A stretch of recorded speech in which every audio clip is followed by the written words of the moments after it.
Alright, hi guys, we're going to be doing our Christmas practical today, and for that we're going to need puff pastry, and I have got Christmas mince. Now guys, Christmas mince is not the same as mincemeat. It's mincemeat that you put in mince pies, and it actually does come originally from real meat, from minced meat. But these days we like it sweet, so this is what we use these days. And because it's our Christmas practical, it's a nice thing to use, guys. If you want to make sure that it's vegetarian, please make sure that the fat that's used in it is actually from a vegetable source and not from an animal source. All right, so that's what we've got, and I've got everything else ready. I've got some egg, and I have got an additional ingredient, which is some orange. I'm going to use the Zest for that. It adds a lot of flavor. And then lastly, I have some nuts. Now guys, obviously we're a nut-free school, so we can't use nuts in school, but because we're doing our practicals at home at the moment, we can if you would like to. So it is optional. You do not have to have nuts. Now you can use different fillings for your Christmas mince, your wreath. You can use chocolate spread if you want to. You can use lemon curd. You can use just plain old cinnamon sugar, guys. Cinnamon sugar is absolutely delicious in these. Now, got to tell you, sorry, my pastry seems to have gotten wet, so I'm getting little drops on my, so I'm just going to clear those up because you don't want your pastry to be wet. I'm going to dry those off and then pop my pastry down. Now, don't take your pastry out of the fridge until you are ready to use it, guys. And you're going to very gently just unroll it. Now, very important, we are working with puff pastry today. And puff pastry, later on, I will actually teach you how to make puff pastry. But the way in which they make puff pastry is they put layers into it. So the way that they fold and make the pastry has got layer upon layer upon layer, and then that is what happens. It traps fat between the layers, and then when you bake it in the oven, the fat melts and it puffs up the flour, and that's why we call it puff pastry. So please guys, one of the most important things is not to take your pastry and scrunch it up into a ball. So if you make a mistake, rather try and stack the pastry on top of one another, on top of itself, and then try and roll it out again. But just be careful with it so that you don't make a mistake in the beginning. And because we're using ready rolled pastry, you should be okay as long as you've kept it cold. Now I'm also going to show you how to make a puff pastry bow. So the very first thing that we're going to do is we're going to take the edge of our pastry, just to one side of it, and you are just going to cut, say, a 2 centimeter piece off the end of your pastry. Make sure that you've cut all the way through, and then we're going to keep that to the side until we're ready for it. Okay. Right, now I've just wrapped that, the extra piece of pastry, and I've popped it into the fridge while we're working with everything else. So Christmas mince, traditionally in Victorian times, they actually used to make pies with mince and fruit. But as our tastes have changed, we actually now just make it with fruit, and it's become a wholly sweet dish. Now, the easiest way to spread this over, if you were going to use cinnamon sugar, just simply sprinkle it. If you were using chocolate spread or lemon curd, both of those, this is the easiest way of actually spreading it, guys. So with the back of a spoon, just get all your mixture out, and you're going to spread it out onto your pastry. Now, try and leave on the one side just a little edge where you don't put any filling, because it will actually squish up when you start rolling it. We're going to roll it like a Swiss roll, and it is going to squidge out the edges. This is not a diet dish, guys, and it's also very sticky and gooey and just lots of lovely goodness. So I'm going to try and get it quite close to the edges because I want the last slices, or the end slices, shall I say, also to have filling on it as much as I can get. And once you've got it all done, I'm going to add all my extra little bits. Now, I'm going to use everything. Now, I like doing this. You can stop right here if you want to. You don't have to add anything else, but we love nuts in our family. So I'm going to sprinkle those over. And also, guys, when we're making things, we like to add texture, or it's a good thing to add texture. And the nuts also provide like a little crunchy bit in the middle. They do become softer when they're baked, but they really do provide a lovely little hint and texture, but you do not have to have them at all. Just going to sprinkle those over. And then last but not least, very important, even if you don't want to add the nuts, guys, this one makes a huge difference. And that is, I'm going to zest an orange and just have the orange zest. Now, the flavor of citrus fruit, any citrus fruit, whether it be lemons, limes, grapefruit, a lot of the flavor is in the skin. And you don't want to go to the white, you just want to get that very dark orange or yellow, wherever it is. Lemon actually goes quite well with this as well. If you just have a lemon at home, pop some lemon on it, or some lime. It just gives it a little citrus boost. I'm going to make sure that I've got the whole, and then of course you can eat the orange afterwards, or you can use it for something else. And at this time of the year, oranges are in pretty much anything. Right, so I've got the zest, and then don't waste any of the zest. Take it out, scrape it off, and use that as well. Right, so now we can see we've got our filling. And now we are simply going to roll the pastry back up exactly like it was when we first took it out of the bag, but just with yummy goodness inside now. So I'm going to start from this side, and I'm simply just going to turn it up just a little. And I'm going to do that all the way up. And then I'm going to start folding it in on itself. Now try and make it relatively tight. Roll, and you're going to keep rolling. Try and keep it as even as you can. And guys, the other thing that's important when you are working with pastry is to keep it cold. Now you'll notice, and especially on a hot day, we always have a very difficult time when we're making this in the classroom, if it's a hot day, or if all the ovens have been on or anything like that. So what we do is we try, hopefully we'll have a little bit of time to actually pop this back into the fridge again to firm up before you bake it, and before you actually cut it. So I'm going to go ahead and do that. Now I would recommend that you pop this into the fridge for at least 10-15 minutes, because you can do it straight away, but what happens is it becomes very, very difficult to cut, and it sticks to your knife. Whereas when it's colder, it is actually much easier to cut. So I'm going to wrap mine up, and I'm going to pop it in the fridge for about 10-15 minutes, and then I'll come back. Right, so I've got mine out of the fridge now, and it's nice and cold, guys. The other thing about pastry is that you really want the butter to melt in the oven. And the colder you can get it before you bake it, the better results. You will get some really excellent results. So what I'm going to do now is I'm going to divide it up, and you can either do this in 8 or you can do it in 16.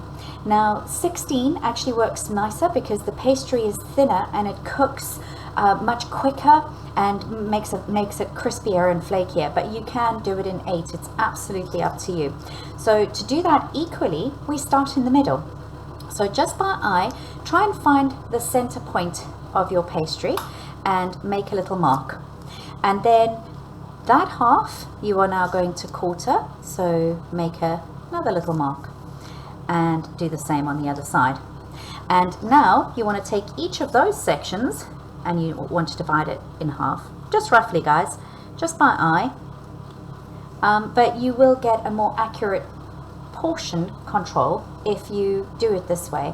And also it's always better if everything looks pretty similar, looks the same. So the same thickness, the same circumference, all those kinds of things. So that's why we use cutters for scones, for example.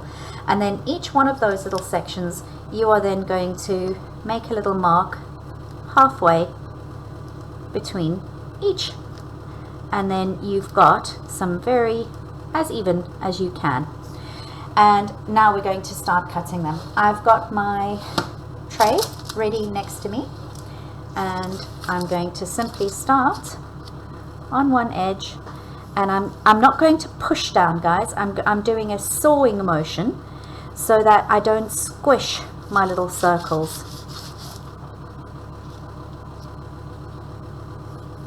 And I'm holding it lightly here, I'm not pushing. And I'm just going to keep cutting until I've done the whole thing. Right, so now what I'm going to do is I'm going to take they're actually called Palmiers, these little circle pastries that we're doing now. And I'm just going to sort of shape them with my hands until they're more circular in shape. Leave a space between them because they are going to expand. And I'm going to place them on my baking paper and my tray. And I'm going to carry on doing that. Right, now I've just got a little bit of egg in here, just mixed it up with a fork, and I'm just going to rub that over each one. And that's our glaze, guys, and that's very important to actually get them nice and brown, although they will brown up on their own. And there are several things going on here. We're going to get dextrinization from the flour, we're going to get caramelization from the sugar, and we're going to get the Maillard reaction from the proteins in the egg and the sugars. So you will learn those terms more, but for today, just to know that is enough. Right, I've done that with egg, washed all of them, and now they're going to go into the oven for about 15-20 minutes.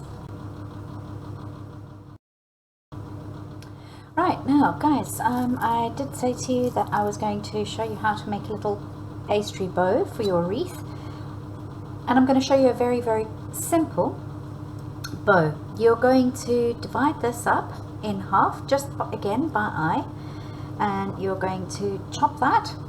You're going to take one side and you're going to make one small little piece, and you're going to divide that one in half. Right, so you've got half, which is divided up into three, and then the other half of that long strip that you've got. So now what you're going to do is you are going to take the long piece. Now you can use some egg here, you can use some water, anything that you have to hand, and you're going to fold the one side, and you're just going to put the egg in the middle, and you're going to fold the other side. Right, so now you've made a little, well, beginnings of a bow. Then you're going to just squeeze it in the middle, just a little. Right, then you're going to take this little bit and you're going to stretch it just a little. Don't stretch it too much.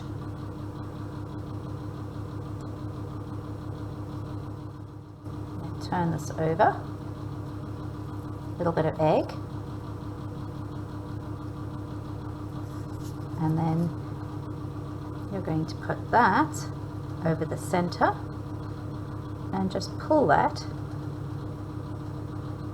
to the back.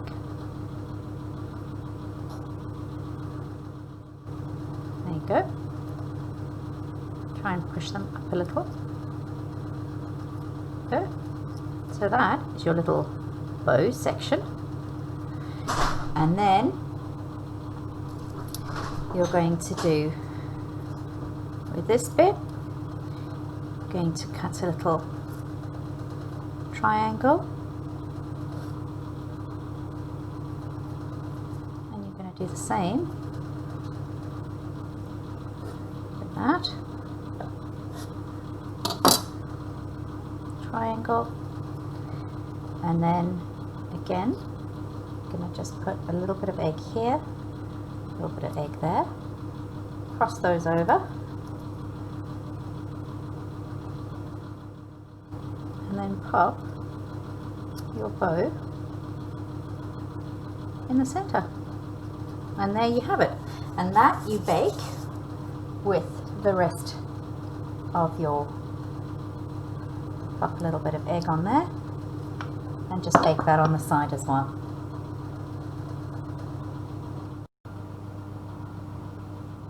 Right, now those have come out of the oven and they're looking gorgeous and brown and lovely and caramelized, and what I'm going to do now is I'm going to show you one of the ways in which you can present them. Guys, this is why it's called a Christmas wreath, but you don't have to do it this way. You can simply just pop them onto a plate, put the, sorry, I'm going to have to get my,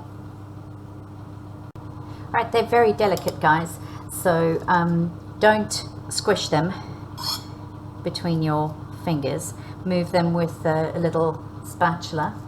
Now I've let these get really cold because you don't want to put icing sugar on hot Palmiers, hot anything really, because otherwise the icing sugar will just melt straight into the pastry and make it soggy. So we don't want that. So we're going to pop those round. There you go.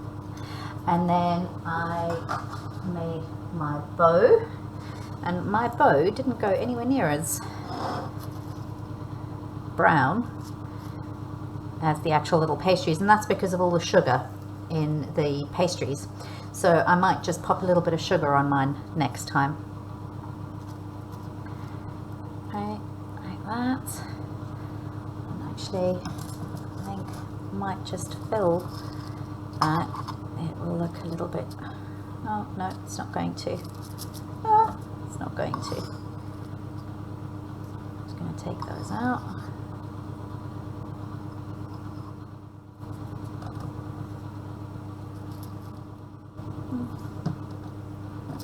Pop one in the center, like that.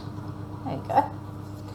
And then I'm going to take my piping bag that I made earlier, just out of a little bag, and I'm going to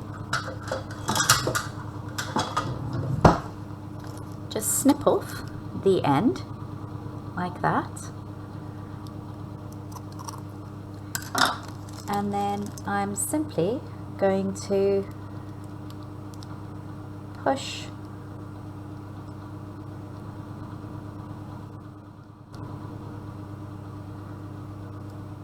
and I'm going to pop little zigzags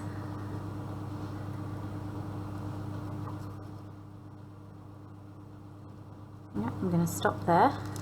Just bring my pastry,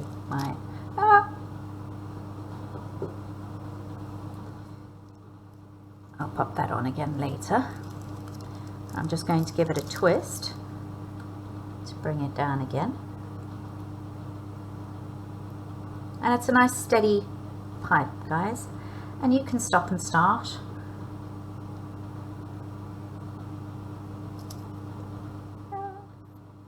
I told you they're very, very crumbly, so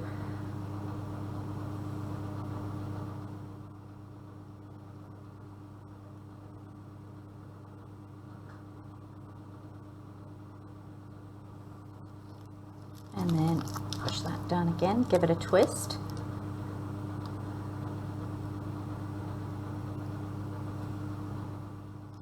And then you can also dust these with some icing sugar,